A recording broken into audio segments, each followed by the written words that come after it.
तो चलिए सीधे आज की कहानी में उतरते हैं। कल्पना कीजिए वृंदावन की एक खूबसूरत सुबह की, जहां बालक कृष्ण अपने दोस्तों के साथ ग्वाल बालों के साथ खेल रहे हैं। पर यह कोई आम दिन नहीं है।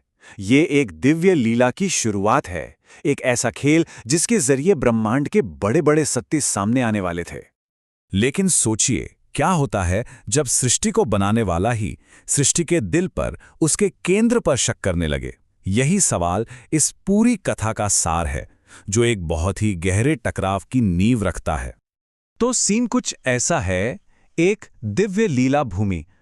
कृष्ण और उनके सारे दोस्त यमुना किनारे बैठकर साथ में खाना खा रहे हैं।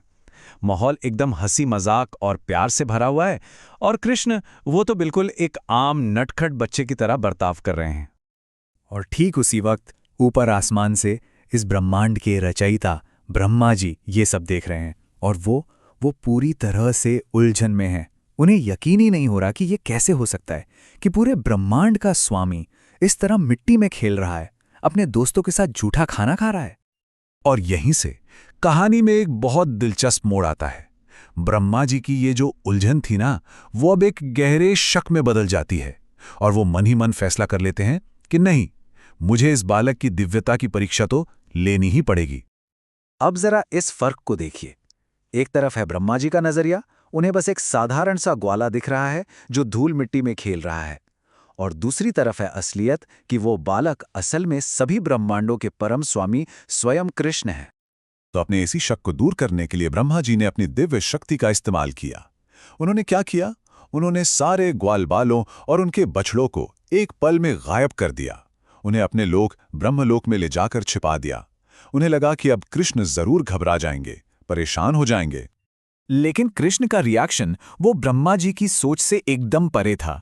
जैसे ही उन्होंने देखा कि उनके दोस्त और बछड़े गायब हैं, वो परेशान नहीं हुए। वो बस हल्का सा मुस्कुरा दिए। उन्हें सब पता था। उन्हें पता था कि ये ब्रह्मा जी की परीक्षा है।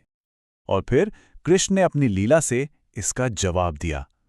एक ही पल में कृष्ण खुद ही हर एक गायब हुए बालक और हर एक गायब हुए बछड़े का रूप ले लेते हैं, बिल्कुल हूबहू। और वृंदावन में वहां जीवन वैसे का वैसा ही चलता रहा। किसी को कानों कान खबर तक नहीं हुई कि कुछ बदला भी है। बल्कि एक और कमाल की बात हुई। गांव के जो माता पिता थे, उन्हें अचानक अपने बच्चों के लिए पहले से भी कहीं ज्यादा गहरा एक दिव्य सा प्यार महसूस होने लगा। अब ऐसा क्यों हुआ? क्योंकि अब उनका हर बच्चा स्वयं कृष्ण का ही तो एक रूप था। कृष्ण की ये माया कितनी जबरदस्त थी, इसका अंदाजा इस बात से लगता है कि ये कोई 1-2 घंटे का खेल नहीं था। देखिए, पहले दिन ब्रह्मा ने बच्चों को छिपाया, उसी पल कृष्ण ने सबका रूप धर लिया, और ये लीला पूरे 1 साल तक चलती रही। जी हां, पूरे 365 दिन।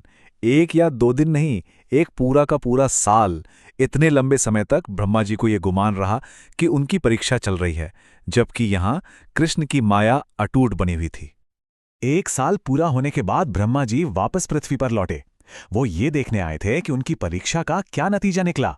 लेकिन जब उन्होंने वृंदावन में सब कुछ पहले जैसा ही पाया, सारे ग्वाल बालों को कृष्ण के साथ खेलते देखा, तो वो हैरान रह गए, एकदम चौंक गए। उनके दिमाग में बस एक ही सवाल घूम रहा था। ये सब तो यही हैं, पर ये कैसे हो सकता है? मैंने तो इन्हें खुद छिपाया था।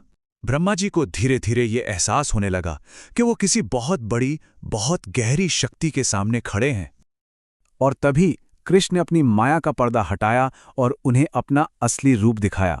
सबसे पहले हर एक ग्वालबाल और बछड़े के शरीर से एक दिव्य रोशनी निकलने लगी। फिर वो सभी 4 भुजाओं वाले विष्णु के रूप में बदल गए।